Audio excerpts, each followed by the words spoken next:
नमस्कार बच्चों, कक्षा 2 में आपका स्वागत है। हमारा पाठ है 6 ऊतक। इसकी 2 क्लासें मैं पहले ही आपको पढ़ा चुका हूँ। जो बच्चे नए जुड़े हैं उनको भी मैंने दोनों क्लासें भेज दी और उनमें मैंने पादप ऊतक के विषय में पढ़ाया था। बच्चों, मैं पहली क्लास में भी आपको बता चुका हूँ कि पादप और जंतु दोनों बहुत एक दूसरे से अलग हैं, इसीलिए उनके ऊतक भी बहुत अलग हैं। मैं पीछे पादप ऊतक पढ़ा चुका हूँ और पादप ऊतक में जो ज़्यादा क्वेश्चन आता है वो संवहन ऊतक से आता है। पादप ऊतक में 2 संवहन ऊतक आपने पढ़े, जाइलम और फ्लोएम। जाइलम में जा आ रहा है और जा से होता है जल, तो जाइलम जड़ों से जल और खनिज लवणों को पूरे पौधे में पहुंचाता है। फ्लोएम में एफ आ रहा है और एफ से होता है फूड। फ्लोएम पत्तियों में जो भोजन बनता है या जिन भागों में भोजन बनता है वहाँ से भोजन को लेकर पूरे पौधे में फैला देता है। उनकी संरचना थोड़ी इम्पोर्टेंट है, उसको आप पढ़ें, याद करें, लेकिन जो मैंने बातें बताई हैं फ्लोएम और जाइलम के विषय में वो तो आपको जरूर याद होनी चाहिए। चलिए बच्चों, अब हम आगे बढ़ते हैं। पादप ऊतक का पार्ट उन दोनों वीडियोज़ में आ चुका है। अब मैं आपको आज जंतु ऊतक के बारे में पढ़ाता हूँ। तो जैसे कि मैंने बताया कि जंतु और पौधे बिल्कुल अलग अलग हैं, तो आप पाएंगे और देखेंगे कि जंतु ऊतक भी एक दूसरे से बहुत अलग है। देखते हैं जंतु ऊतक। जंतु ऊतक 4 प्रकार के होते हैं। कितने प्रकार के होते हैं? 4 प्रकार। पहला एपिथेलियम ऊतक, दूसरा संयोजी ऊतक, तीसरा पेशीय ऊतक, चौथा तंत्रिका ऊतक। अगर आपने कक्षा 7 या कक्षा 8 में जब ऊतक पढ़ाए गए थे उनको ध्यान से अगर पढ़ा होगा तो फिर ये आपके लिए बहुत कठिन नहीं है, बहुत सरल है। ऊतक का आधार तो कक्षा 8 में या कक्षा 7 में ही आपको मिल गया था, शायद कक्षा 8 में है। चलिए कोई नहीं, आप ध्यान रखना कि अब तक जो आपने पढ़ा है अब वो दोबारा से शुरू से पूरा विस्तार पूर्वक आएगा। यदि आपने कक्षा 8 तक बहुत अच्छे से मेहनत नहीं की है तो अब मेहनत करने का एक बार फिर आपको समय मिल रहा है। सारी चीज़ें फिर से दोबारा आएंगी, इसलिए बहुत ध्यान से पढ़ने की आवश्यकता है। इसीलिए सब कहते हैं कक्षा 9 बहुत महत्वपूर्ण है। यहाँ से चाहे तो बच्चा एक नए सिरे से पढ़ाई शुरू कर सकता है। तो मैंने आपको जंतु ऊतक 4 प्रकार के बताए हैं: एपिथेलियम, संयोजी, पेशीय, तंत्रिका ऊतक।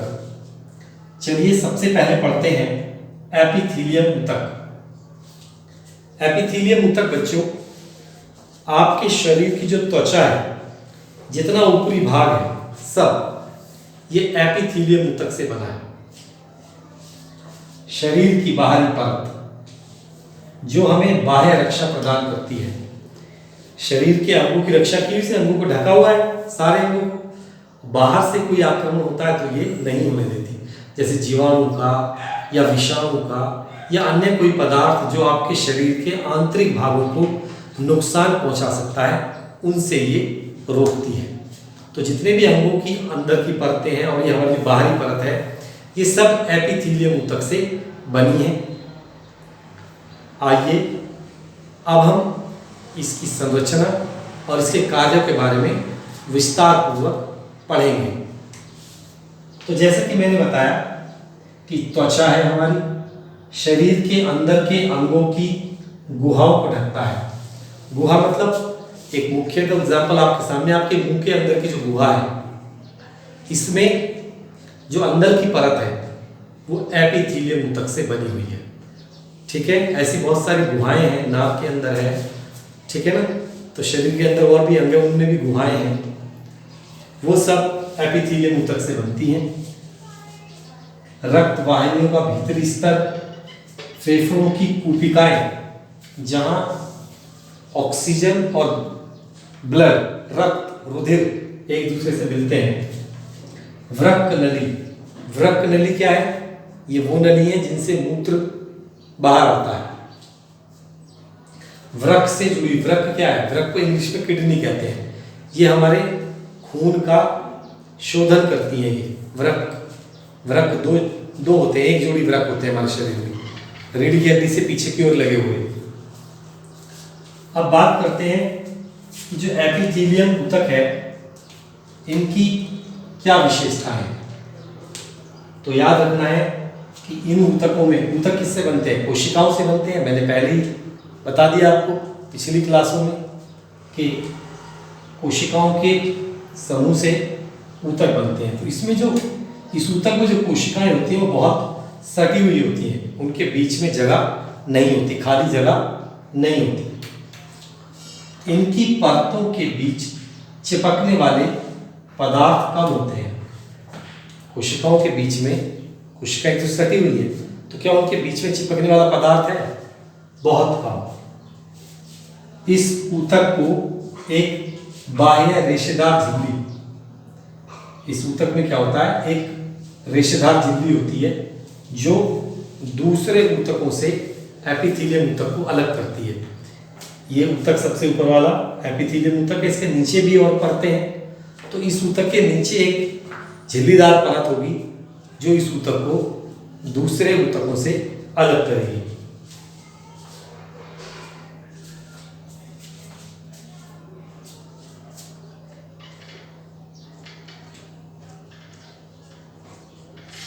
इसके बाद कार्य क्या है इसका? कार्य, त्वचा का क्या कार्य है? त्वचा से आप देखते हैं पसीना बाहर निकलता है, ठीक है। जब कभी चोट लग जाती है, आप त्वचा पर दवाई लगाते हैं तो त्वचा के अंदर भी जाती है। तो पदार्थों का आदान प्रदान, शरीर के बहुत सारे अंग हैं, उनमें पदार्थ अगर कोई अंदर जाएगा तो बाहरी परत से जाएगा, और अंदर से बाहर आएगा तो भी परत के द्वारा ही जाएगा। तो ये जो आपका एपिथेलियम ऊतक है ये पदार्थों के आदान प्रदान पर नियंत्रण करता है। तो इस प्रकार मैंने आपको जंतु ऊतक के 4 प्रकार समझाए हैं। एपिथेलियम ऊतक पढ़ाया है, कहाँ है, स्थिति उसकी, विशेषताएं बताई और कार्य बताया। तो अब इस ऊतक को विस्तार पूर्वक हम पढ़ते हैं। अब ध्यान दीजिए। अब बच्चों हम पढ़ते हैं एपिथेलियम ऊतक के प्रकार। सभी ऊतकों में एपिथेलियम ऊतक एक विस्तृत ऊतक है, थोड़ा बड़ा है इसके बारे में। ये 6 प्रकार का होता है। सरल शल्की एपिथेलियम ऊतक, स्तरित शल्की एपिथेलियम ऊतक, स्तंभाकार एपिथेलियम ऊतक, पक्षमाभी एपिथेलियम ऊतक, घनाकार एपिथेलियम ऊतक, ग्रंथिल एपिथेलियम ऊतक। तो ये 6 प्रकार का है, आप देख रहे हैं। अब आइए सबसे पहले पढ़ते हैं सरल शल्की एपिथेलियम ऊतक। इस ऊतक में हम देखेंगे यह चप्पी व प्लेट के समान षटकोणीय है। षटकोण कैसा होता है आप जानते हैं, षटकोण पढ़ते हैं आप लोग छोटी क्लास में। इस तरह षटकोणीय कोशिकाओं का बना होता है, चप्पी होती है कोशिकाएं। जैसे फर्श पर देखते हैं आप टाइल्स लगती हैं एक दूसरे के साथ पतली पतली चिपक कर, उसी तरीके से ये कहाँ मिलेगा हमें? सरल शल्की एपिथेलियम ऊतक हमें कहाँ मिलेगा? ये मिलेगा हमें जहाँ का स्तर कोमल होगा, मुलायम होगा। जैसे आहार नली, आहार नली शुरू होती है मुख से लगी हुई यहाँ से, और छोटी आंत बड़ी आंत तक जाती है। इसके बाद मुंह का अंदर का स्तर, वो भी कोमल है, जहाँ वसूले हैं ऊपर नीचे, जीभ के नीचे का स्तर जो है, ये सब सरल एपिथेलियम ऊतक का बना होता है। इस प्रकार की उसकी संरचना होती है, केंद्रक है कोशिका का। इस प्रकार कोशिकाएं सटी होती हैं, कोशिकाओं के बीच में कोई स्थान नहीं होता है, आप चित्र द्वारा यहाँ पर देख रहे होंगे। इसके बाद आता है नंबर 2, स्तरित शल्की एपिथेलियम ऊतक। स्तरित का मतलब है स्तर, स्तर मतलब परत। तो यही समझ जाना चाहिए हमें कि इसमें परतें होती हैं, परत एक के ऊपर एक, और परतें भी किसकी होंगी? सरल शल्की एपिथेलियम ऊतक की। जो संरचना मैंने बनाई है एक परत है, इसके ऊपर दूसरी तीसरी कई परतों का ये बनता है। तो यहीं पे मैंने लिखा है सरल शल्की एपिथेलियम ऊतक की कई परतों से मिलकर ये बनता है। ये आपको त्वचा में मिलेगा, जो स्किन है, स्किन की कई परतें होती हैं, ठीक है। ऊपरी परत जो होती है मृत है, ये सबसे ऊपरी परत जो है इसमें हमें ज्यादा दर्द नहीं होता, ये मृत है। त्वचा को कटने फटने से बचाने का एक कार्य करता है। ये जो सबसे बाहर वाली परत है, इसके जो नीचे है उन परतों को बचाने के लिए जो ऊपर वाली परत है ये रोकेगी, ठीक है ना।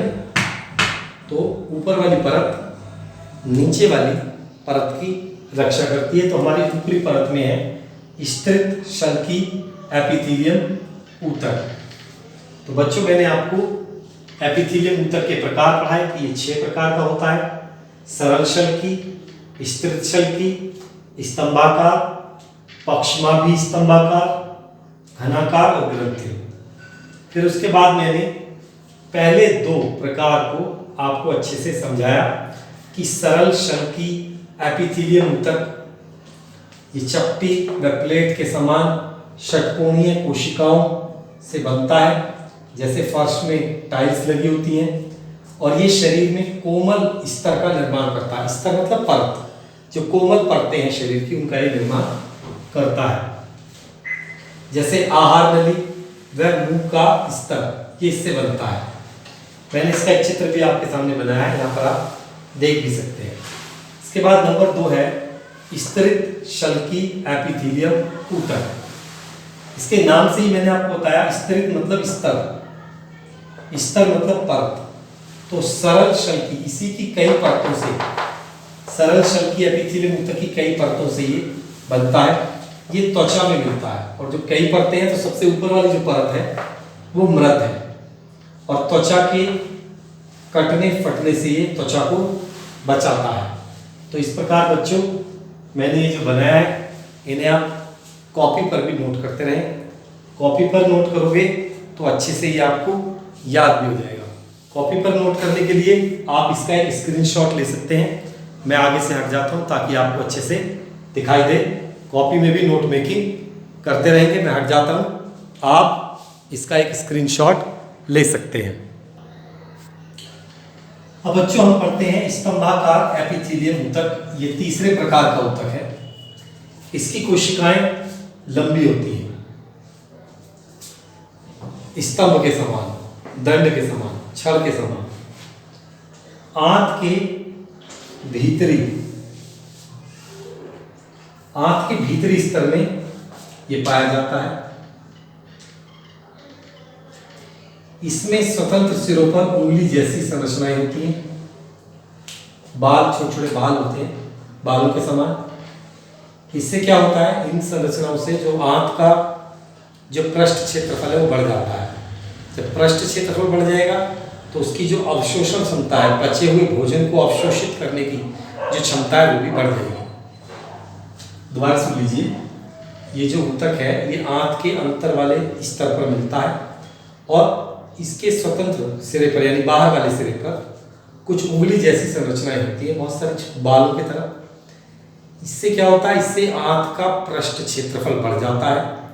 जब आंत का पृष्ठ क्षेत्रफल बढ़ जाएगा तो उसको पचे हुए भोजन को अवशोषित करने का जो क्षेत्रफल है, जो क्षमता है, वो भी बढ़ जाएगी। इस तरह की संरचना है कुछ एपिथेलियम ऊतक की, यहाँ देख सकते हैं आप। ये इसमें लंबी लंबी कोशिकाएं होती हैं। केंद्रक बनाया मैंने कोशिका का, इस प्रकार की लंबी लंबी कोशिकाएं हमें मिलती है। इसके बाद नंबर 4 आता है पक्षमाभी स्तंभाकार एपिथेलियम ऊतक।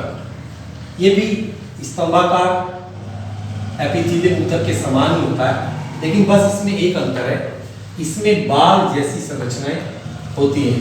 इसके बाहरी सतह पर बाल आपको मिलेंगे, जैसे श्वास नली में। जैसे आप अपने जो नासा छिद्र हैं, इनसे जब आप झांक के अंदर देखेंगे तो आपको बाल नजर आएंगे, और बाल पक्षमाप गति करते हैं, हिलते रहते हैं। ठीक है। इनकी गति श्लेष्मा को आगे बढ़ाकर साफ करने का कार्य करती है। श्लेष्मा क्या होता है? नाक जो नासा गुहा है, नासा गुहा, इसके अंदर एक चिपचिपा पदार्थ होता है जो धूल कणों को चिपका लेता है या और अन्य चीज़ों को चिपका लेता है, और हमारा जो ऑक्सीजन जो हम लेते हैं, जो वायु हम ले रहे हैं, तो स्वच्छ हमारे फेफड़ों में जाए, धूलकण इत्यादि ना जाए, तो ये उन्हें रोक लेता है। तो ये चिपचिपे पदार्थ को ही हम श्लेष्म का मतलब होता है चिपकना। तो इस प्रकार इनकी गति श्लेष्मा को आगे बढ़ाकर साफ करने का कार्य करती है। नासापथों, नासापथ मैंने बताया, श्वास नलिकाओं, मूत्र नलिकाओं, इनमें ये ऊतक पाए जाते हैं। तो बच्चों, मैंने आज आपको एपिथेलियम ऊतक के बारे में बताया और उसके 4 प्रकार आपको पढ़ाए हैं। 2 प्रकार अगली कक्षा में पढ़ाऊंगा। आराम से पढ़िए, बहुत समय है हमारे पास पढ़ने के लिए। बस समय का आप सदुपयोग करते रहिए। जितना मैं पढ़ाता हूँ उतना अच्छे से पढ़ते रहें, कॉपी में इसको नोट करते रहें। मैं आपको स्क्रीनशॉट लेने के लिए भी हट जाता हूँ। स्क्रीनशॉट लेकर आप अपने कॉपी में इनको करते रहिए, याद करते रहिए, वीडियोस को बार बार देखिए, आपकी समझ में आएंगे, आपको याद ही हो जाएंगे जब आप बार बार देखेंगे, कॉपी में लिखेंगे। और एक बार बिना देखे लिखने का भी प्रयास करें, ताकि आपको पता लगे कि आपकी मानसिक क्षमता कितनी है। तो इन्हीं शब्दों के साथ आज की कक्षा का नमस्कार, धन्यवाद।